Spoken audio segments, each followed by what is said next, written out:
नमस्कार, मैं चंदन कुमार और आप देख रहे हैं अपना पसंदीदा चैनल अंगवानी। जैसा कि आपको पता है, हम बिना राजनीति में पड़े हुए जो मुद्दे हैं देश के सामने, जिससे हम और आप प्रभावित होते हैं, आखिर उसकी असलियत क्या है, वो हम आपको वस्तु स्थिति बताने की कोशिश करते हैं। उसी कड़ी में एक जो शब्द बहुत पॉपुलर आप सोशल मीडिया पे देखेंगे और इधर उधर आप लोगों से खूब सुनेंगे, नॉट फाउंड सुटेबल। आखिर ये नॉट फाउंड सुटेबल क्या है और क्यों इस शब्द का प्रयोग होता है और ये कहाँ खेल चल रहा है नॉट फाउंड सुटेबल का, हम उस पर आज चर्चा करेंगे। उस पर चर्चा करने के लिए हमारे साथ जुड़े हैं प्रोफेसर हंसराज सुमन जी, जो कि दिल्ली यूनिवर्सिटी के औरबिंदो कॉलेज में वर्तमान में प्रोफेसर हैं और दिल्ली यूनिवर्सिटी की ही जो एकेडमिक काउंसिल है उसमें 2 बार वो निर्वाचित सदस्य रह चुके हैं और जो एक संस्था है वहां पे SC ST OBC प्रोफेसर का एक संगठन है, उसमें भी वो चेयरमैन है। तो हंसराज जी, बहुत बहुत स्वागत है आपका अंगवानी पर। जी सर, बहुत बहुत धन्यवाद। आपके चैनल के माध्यम से भी जो आपने बड़े संज्ञान विषय को आज लिया है, उसके लिए आपका चैनल बधाई का पात्र है। सर, हम ये समझना चाहते हैं कि ये जो नॉट फाउंड सुटेबल, जिसको NFS कहते हैं, ये हम व्यूअर्स को ये समझाना चाहते हैं। हमारी कोशिश हमेशा ये रहती, देखिए दोनों आजकल जिस तरह की जानकारी पे खतरा है व्हाट्सएप यूनिवर्सिटी का, जहाँ पे कि दोनों पक्षों से, हम किसी एक पक्ष पर, दोनों पक्षों की तरफ से जो अपने अपने जो एजेंडे को फैलाया जाता है, प्रोपेगेंडा को फैलाया जाता है, उसमें बहुत जरूरी है कि हमारे पास सही चीज की जानकारी हो कि आखिर सही में क्या है।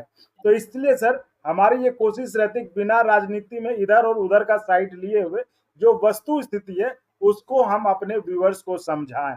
तो ये NFS जो है, नॉट फाउंड सुटेबल, इस पर हम देखते हैं कि सोशल मीडिया पर खूब चर्चा होती है। दोनों तरफ के लोग जो इसका अपने अपने दावे, अपने अपने प्रति दावे जो है वो आगे बढ़ाते रहते हैं। लेकिन चूंकि आप खुद उस दिल्ली यूनिवर्सिटी में है और कहते हैं कि ये सारा खेल जो यूनिवर्सिटी में ही होता है, तो ये NFS है क्या, जरा आप समझाएं हमें। देखिए सर, सबसे पहले तो ये जानना जरूरी है हमारे दर्शकों को कि NFS क्या है, ये बीमारी कहाँ से आई और ये कैसा विश्वविद्यालयों में एक बीमारी के रूप में जो है दिल्ली विश्वविद्यालय, क्या पूरे देश भर के विश्वविद्यालयों में आकर के इसने एक संक्रमण फैला दिया है और ये केवल SC ST OBC के पदों पर ही क्यों आया है, ये जानना बहुत जरूरी है। सर, ये मंडल कमीशन जिस समय आया तो मंडल कमीशन के बाद OBC SC ST को विश्वविद्यालयों में जो है आरक्षण मिला। हालांकि 1991 में जो है SC ST को आरक्षण मिल गया था, लेकिन OBC को जो है ये जाकर के 2007 में मिला। जब 1997 में SC ST का आरक्षण आया तो उसी समय पद आने लगे दिल्ली विश्वविद्यालय और पूरे देश भर के अंदर पद आने लगे SC ST के, और वो भी केवल सहायक प्रोफेसर के। एसोसिएट प्रोफेसर और प्रोफेसर में कोई आरक्षण नहीं था, केवल सहायक प्रोफेसर के जो है पद आए। और जब जैसे ही उस पद पर इन वर्गों ने अप्लाई किया तो पहले क्या था, इन लोगों ने अप्लाई किया, अप्लाई करने के बाद स्क्रीनिंग हुई, स्क्रीनिंग के बाद जो है स्क्रीनिंग के तुरंत बाद जो है इंटरव्यू हुआ और इंटरव्यू में जो है पहले ये कहते थे कि SC ST candidates not available, और जब अवेलेबल होने लगे तो नॉट फाउंड सुटेबल। आप ये सोचिए कि जो सामान्य वर्ग का अभ्यर्थी है उसी के बराबर जो है SC ST के विद्यार्थी की, अभ्यर्थी की जो है वो योग्यता थी, दोनों बराबर है। उसके भी 55% मार्क्स थे, उसने भी नेट किया, MPhil PhD किया। सामान्य वर्ग का जो है अनरिजर्व कैंडिडेट तो जो है सुटेबल हो गया, लेकिन जो है SC ST के कैंडिडेट्स को जो है कह दिया गया नॉट फाउंड सुटेबल। तो जो है पहले ये वर्ग, ये मनुवादी वर्ग, जो ब्राह्मणवादी व्यवस्था जो है विश्वविद्यालयों में बैठी हुई थी कि ये लोग अगर आ गए तो ये पहले कहते थे कि सरस्वती जो है मलिन हो जाएगी, तो वही ऐसे वर्ग के लोग जो है कि SC ST कैंडिडेट्स के आने के बाद कि पहले कहते थे नॉट अवेलेबल, अवेलेबल होने लगे तो नॉट फाउंड सुटेबल। और ये केवल SC ST के बाद नहीं, उसके बाद 2007 के बाद OBC का आरक्षण आया और ये कहा गया फर्स्ट ट्रांच के अंदर के लगभग जो है 1285 पद जो है OBC के भरने पड़ेंगे। ये केवल दिल्ली विश्वविद्यालय की बात बता रहा हूं, पूरे देश भर के अगर डाटा कहेंगे तो 7.5 लाख पद इनको भरने थे। लेकिन अगर दिल्ली विश्वविद्यालय की चर्चा की जाए तो 1285 ओबीसी के और 15% एससी के, 7.5% एसटी के। तो इन लोगों ने जो है 2010 तक ये क्लियर करना चाहिए था कि पहले ट्रांच का ओबीसी का और एससी एसटी का बैकलॉग और शॉर्टफॉल करना चाहिए था। लेकिन क्या हुआ, इन्होंने जैसे ही कैंडिडेट देखा कि इतने लोग एक साथ आ जाएंगे, तो इन्होंने विभाग में नोट फाउंड सुटेबल करना शुरू कर दिया। अभी आप वर्तमान में देखिए कि मैं दिल्ली विश्वविद्यालय का उदाहरण दूंगा और दूसरे देश के तमाम विश्वविद्यालय का उदाहरण दूंगा जहां नोट फाउंड सुटेबल। आज से 5 साल पहले जो जाना जाता है पूरे देश भर के अंदर जेएनयू के 18 डिपार्टमेंट में लगभग जो है कम से कम 22-24 जो है कैंडिडेट जो है एससी एसटी ओबीसी के जो है नोट फाउंड सुटेबल कर दिए गए। जब पूरे जेएनयू में ये हंगामा मचा, सांसदों के पास लोग गए, पार्लियामेंट्री कमेटी के पास गए, एससी कमीशन के पास गए कि क्या अनरिजर्व में नोट फाउंड सुटेबल नहीं हो सकते। जहां आप ये देखिए चंदन जी, वे अभ्यर्थी जो नेट है, जेआरएफ है, गोल्ड मेडलिस्ट है, टॉपर है, ऐसी स्थिति में जो है आप उनको एनएफएस कर रहे हैं। अभी हाल ही में देखिए, मैं आपको उदाहरण देता हूं दिल्ली विश्वविद्यालय का कि कहा अभी 5 कैंडिडेट जो है जी। हंसराज जी, तो आप ये कहना चाह रहे हैं कि ये जो एनएफएस है, नॉट फाउंड सुटेबल, ये जो है जानबूझकर इसका इस्तेमाल किया जा रहा है एक खास सेक्शन बिल्कुल जानबूझ करके। ये एक मानसिकता के तहत यदि एससी एसटी ओबीसी आ गए तो जो है दिल्ली विश्वविद्यालय का पूरे देश भर के अंदर जो है एक शिक्षा की बहुत बड़ी क्रांति होगी। क्योंकि बाबा साहब डॉक्टर अंबेडकर ने कहा था कि शिक्षा वो शेरनी का दूध है, जो पिएगा वही दहाड़ेगा। क्योंकि इन वर्गों को इतने लंबे समय से, लगभग जो है 6 दशक तक इनको विश्वविद्यालय से बाहर रखा गया। आप देखिए 1956 में यूजीसी बनती है और उसके बाद जो है 1997 में इनको मौका दिया जाता है। तो आप देखिए कितना लंबा समय है, इनको उससे शिक्षा से वंचित रखा गया। कोई इक्का दुक्का आ गए तो अपनी योग्यता के आधार पर आए, आरक्षण तो दिया ही नहीं इन्होंने। आरक्षण जो है 1997 से दिया और ओबीसी को 2007 से दिया। तो ओबीसी को भी जो है जो दिया, केवल फर्स्ट ट्रांच भी नहीं भरा इन लोगों ने।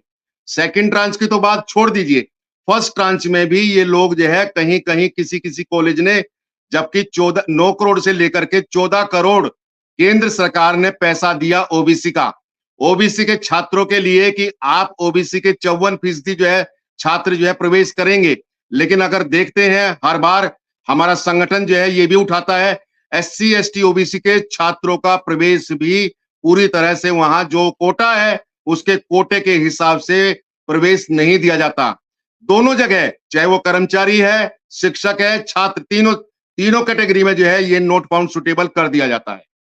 नहीं, ये तो चलिए ठीक है, आप कह रहे हैं कि ये कर दिया जाता है, चलिए हम आपकी बात थोड़ी देर के लिए मान भी लें कि नॉट फाउंड सुटेबल। नहीं, मैं उदाहरण दूंगा सर, मैं उदाहरण दूंगा उन विश्वविद्यालयों की। हाँ, हम जानना चाहेंगे आखिर आप ये किस आधार पे कह रहे हैं, हम उस पर जाएं। हम पहले ये जानना चाहते हैं कि ये जो नॉट फाउंड सुटेबल जो भी करते होंगे, क्या वहां पे तो और भी लोग होंगे ना? आप जिस समुदाय का बात कर रहे हैं कि उन समुदाय को जाकर एनएफएस कर दिया जाए, तो कमिटी होती होगी ना पूरी। देखिए सिलेक्शन कमेटी होती है सर, सिलेक्शन कमेटी होती है जी। तो उस कमेटी में तो उस समुदाय के भी लोग होंगे ना जो बिल्कुल बिल्कुल। लेकिन चंदन जी, उस समुदाय के लोग देखिए ना, जहां 8-9 लोग रहते हैं उसमें एक ही रहता है।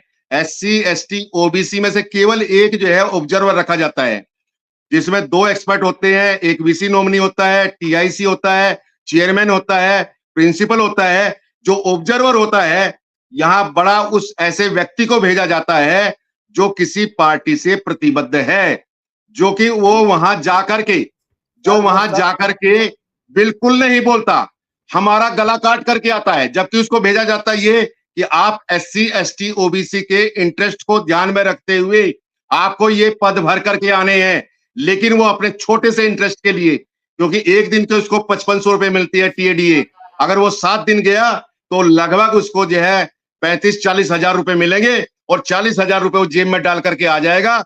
हमारे इंटरेस्ट को वो नहीं, क्यों? क्योंकि अगर वो उसने वहां विरोध किया तो अगली बार किसी भी सिलेक्शन कमेटी में उस व्यक्ति को नहीं भेजा जाएगा। तो वो व्यक्ति जो है हमारे इंटरेस्ट को नहीं रखता, वो केवल अपना इंटरेस्ट रखता है। क्योंकि जो भी सरकार होती है, जहां जिसकी भी सरकार है, हमारे यहाँ केंद्र में जिसकी सरकार है, उसकी सरकार के ऑब्जर्वर जाएंगे, उसी के सरकार के जो है एक्सपर्ट आएंगे, उसी के सरकार का प्रिंसिपल है, उसी के सरकार के चेयरमैन है। तो ऐसी स्थिति में मान लीजिए एक व्यक्ति अगर लड़ भी जाए मेरे जैसा, अगर मान लीजिए मुझे भेजा जाएगा तो हिम्मत नहीं है कि वो एनएफएस कर दे, लेकिन ऐसे लोगों को भेजा जाता है जो उस पार्टी से प्रतिबद्ध है, उसको आगे जो है उस पार्टी से लाभ भी लेना है, विश्वविद्यालय से लाभ लेना है, बहुत सारी कमेटियों में उसको रखा जाना है।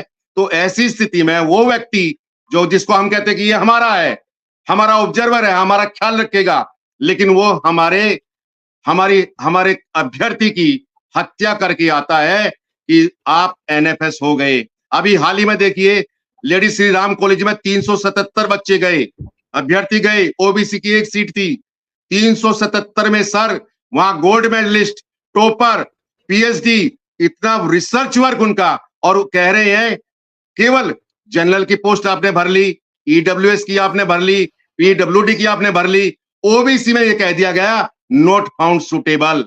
तो ये नॉट फाउंड यानी कि 377 में से आपने स्क्रूटनी की, आपने स्क्रीनिंग की, और उसके बाद साक्षात्कार पे 377 लोगों को बुलाया।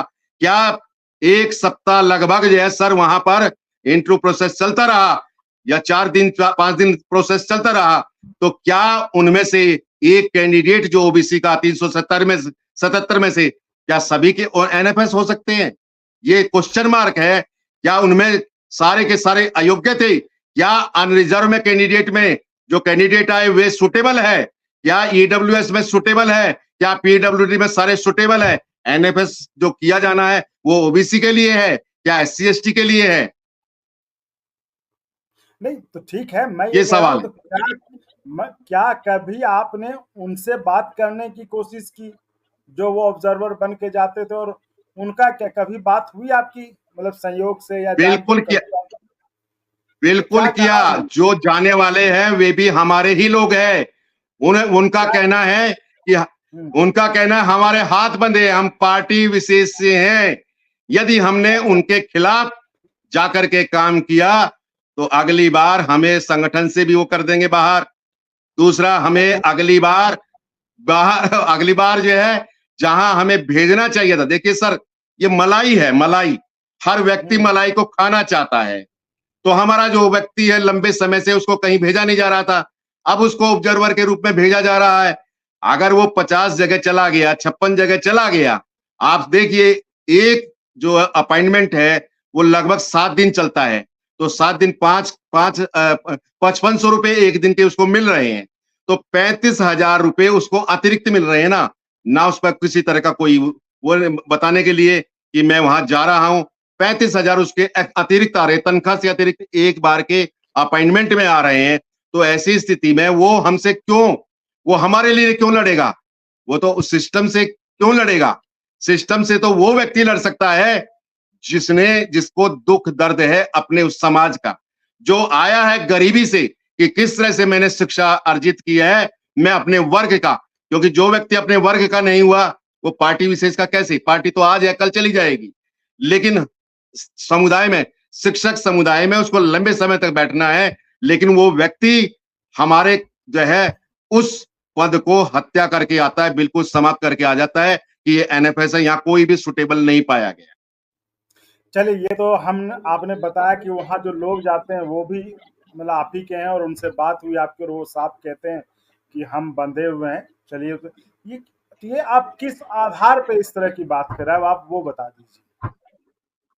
जी सर, आप ये जो आरोप लगा रहे हैं, जो आप इस तरह की बात कर रहे हैं कि एनएफएस जानबूझकर कर दिया जाता है, इसके पीछे एक सोची समझी रणनीति होती है या मंशा होती है उनकी, और जो जिस समुदाय को निशाने पे लिया उस समुदाय के लोग भी उसमें कमेटी में रहते हैं, लेकिन वो जैसा आपने कहा कि उनसे बात हुई, आपने पूछा तो उन्होंने कहा कि उनके हाथ बंधे होते हैं, क्योंकि आगे भी उनको फायदा लेना होता है, तो वो नहीं कर पाते। मैं तो एक छोटा सा आप आगे ठीक है, आप बताएगा, तो इसके आगे आपका आधार क्या है, किस आधार पर आप इस तरह का आरोप लगा रहे हैं या इस तरह की बातें कर रहे हैं? जी देखिए, आधार ये है, अभी हाल ही में दिल्ली विश्वविद्यालय में कॉमर्स डिपार्टमेंट में प्रोफेसर का इंटरव्यू हुआ और वही कैंडिडेट, एक कैंडिडेट, मैं नाम बता रहा हूं, राकेश कुमार, जो भगत सिंह कॉलेज में प्रोफेसर बन गया।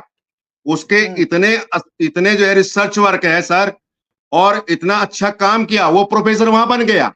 डिपार्टमेंट के लिए उसको कह दिया गया एनएफएस। आप सोचिए, सिलेक्शन कमेटी भी वही, लोग वही, कॉलेज के लिए वो सुटेबल है, और विश्वविद्यालय के डिपार्टमेंट के लिए, जबकि उसका रिसर्च वर्क और जनरल सामान्य व्यक्ति, सामान्य वर्ग के अभ्यर्थी से ज्यादा होने के बावजूद, इसलिए मैं आरोप लगा रहा हूं कि हमारा एससी एसटी ओबीसी का कैंडिडेट आप उठा के देखिए, अनरिजर्व कैंडिडेट से बहुत बेहतर है।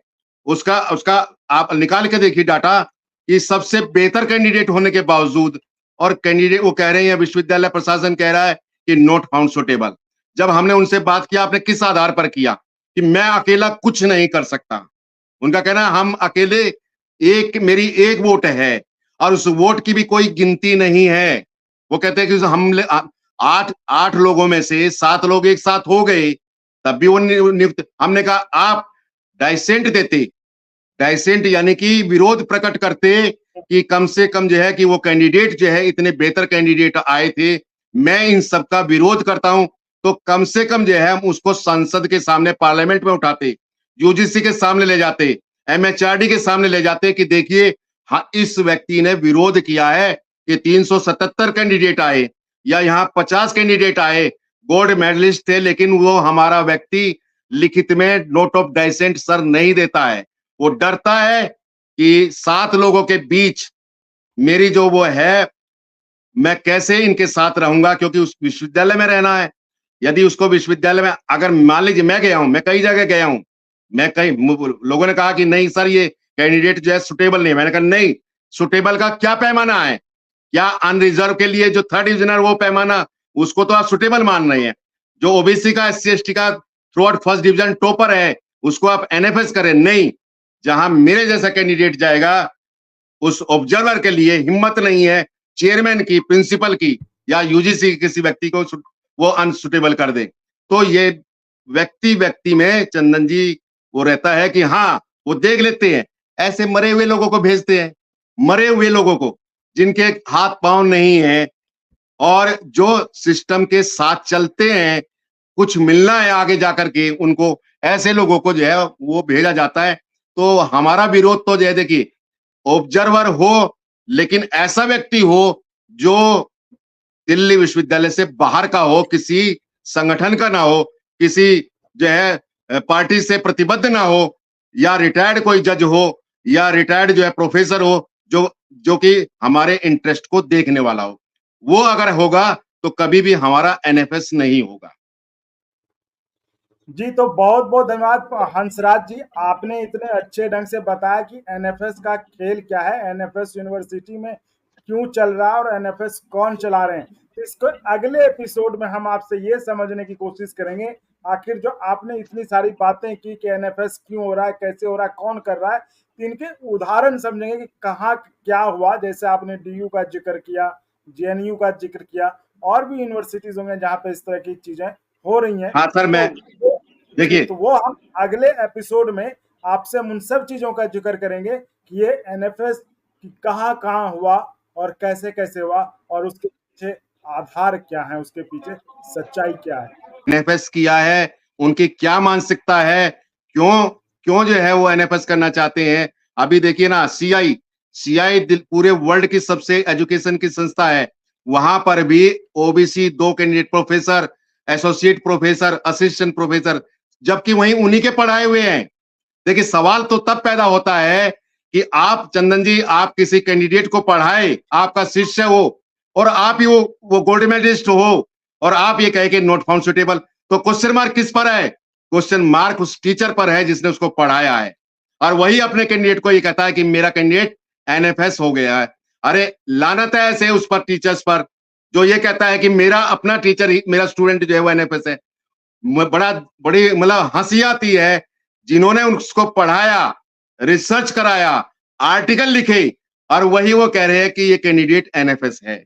तो अगले एपिसोड में जैसा आप कह रहे हैं, मैं डाटा सहित आपको बताऊंगा कि कहां कहां ये मनुवादी व्यवस्था नहीं चाहती कि इस शिक्षा तंत्र में जो है ये वर्ग आए, क्योंकि ये वर्ग आ गया तो अब आने वाली पीढ़ी, कई पीढ़ियां जो है वो, देखिए हमने बहुत लंबी लड़ाई लड़ी है, शॉर्टफॉल बैकलॉग की भी जो है उस समय में आपको बताएंगे कि कैसे कोर्ट जाना पड़ा हमें, कोर्ट से हम ये जो, देखिए कोर्ट से लाए थे ये पदों को भरने के लिए, इसीलिए ये लोग जो है चाहते नहीं है कि भले ये कोर्ट से जीत करके आ गए, लेकिन हमारे पास जो हाथ में है, कलम है, हम इस व्यक्ति को एनएफएस कर सकते हैं कि ये अयोग्य है, पढ़ाने योग्य नहीं है।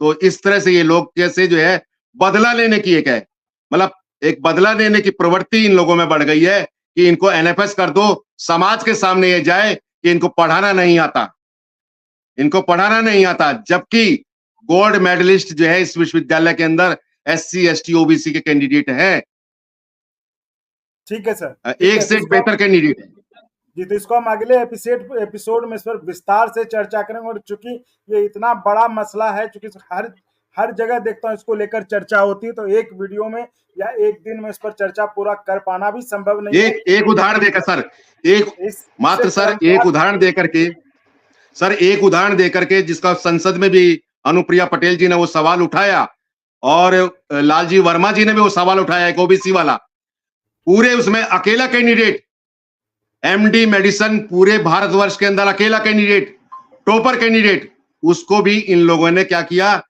उत्तर प्रदेश में लखनऊ के यहां ओबीसी कैंडिडेट को एनएफएस कर दिया गया। तो इससे बढ़ के और क्या हो सकता है कि अकेला कैंडिडेट, क्योंकि आप तो जानते हैं सवाल भी उठाए, जो भी आप वाकई बता रहे हैं, जो भी इंसिडेंट आप बता रहे हैं, इस तरह हम इसको क्रमवार ढंग से चर्चा करेंगे और उस पर हम एक तथ्यपरक रूप से सच्चाई पर पहुंचने की कोशिश करेंगे, आखिर ये एनएफएस का खेल सही में हो भी रहा है या फिर ये लोग जो इस तरह का ऐसी बात कर रहे हैं।